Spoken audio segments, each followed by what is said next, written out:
Good evening, everyone. Welcome to the Journey to Become Wealthy. My name is Kelvin Reed, and today is Wednesday. It was a wild Wednesday in the market. And you guys know we had the Fed speak again. They gave their meeting minutes today, and it actually caused a lot of volatility in the markets. But we ended on the green day. Before we get too far into it, make sure you like, subscribe to the channel, hit that notification bell so that you get notified when I make videos. So, all right, let's talk about it, right? The Fed spoke today. They pretty much said the same thing they've been saying. Things that we kind of anticipated was more 50 basis point interest rate hikes.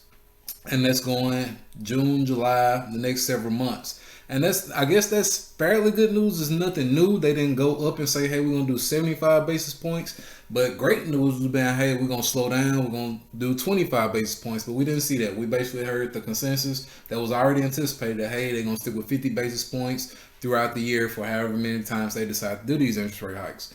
One good thing that did come out of this today was they feel like they see the inflation numbers slowing down already.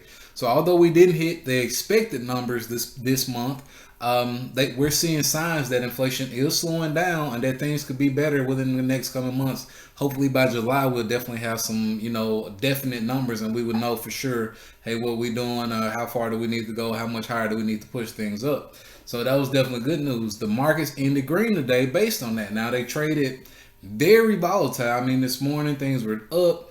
Then they came down, then they went back up, and it was kind of like we didn't know which direction it was going to go. Kind of hard to trade it because everything is, very sharp movements. If you was a sniper, a scalper, or whatever, you probably made some money in this market.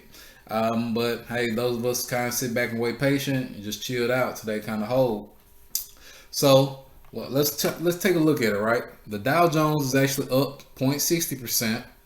The S&P 500 up 0.95%. The NASDAQ up 1.51%. We know the NASDAQ is our tech-heavy industry, so that's definitely our heavy tech, and the Russell as well. We see the Russell up 1.95%. All these are good numbers, along with the VIX actually coming down a good little bit, so 3.67%. Seeing stuff like that is definitely a positive thing for us. I will tell you, though, I anticipate us seeing this today. I think it could be a dead count bounce. I'm thinking that the market may potentially come back down tomorrow once people actually digest this Fed meeting and digest what's going on in the markets and really the economy period and around the world, because there are a lot of things that's still going on around. And I have an article here that's kind of showing to be another one of those negative catalysts. So NASDAQ 100 futures fall slightly after chip giant Nvidia delivers light guidance, and this is after hours, right? So what we don't see there is after hours. I do see a lot of stocks coming down in after hours. Stock futures was mixed on Wednesday, even as investors digesting a disappointing update from Nvidia, an economic bellwether in the technology industry. So Nvidia, we know, is one of those solid companies, those big chip companies that pretty much holds it down, right? They're always profitable, not always, but 9 times out of 10, they're not taking no big L's. They kind of like the Apple of the chip company, the technology industry, right? And they're showing that they won't be hiring people.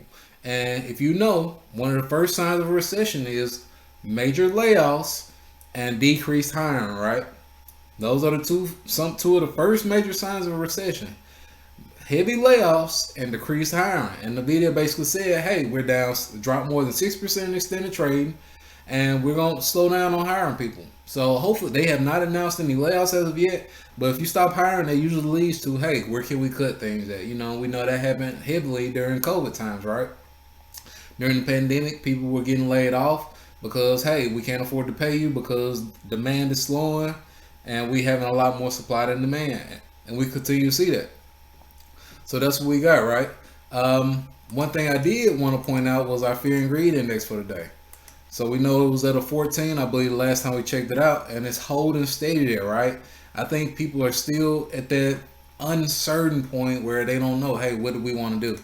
How are we feeling about this market? Where do we want to go all in, or are we going to hang out and just kind of watch back? And I think that's what we're seeing right now is in this market. So we just got to keep doing what we're doing. Again, y'all know for me, I told you we're going to dollar cost average in.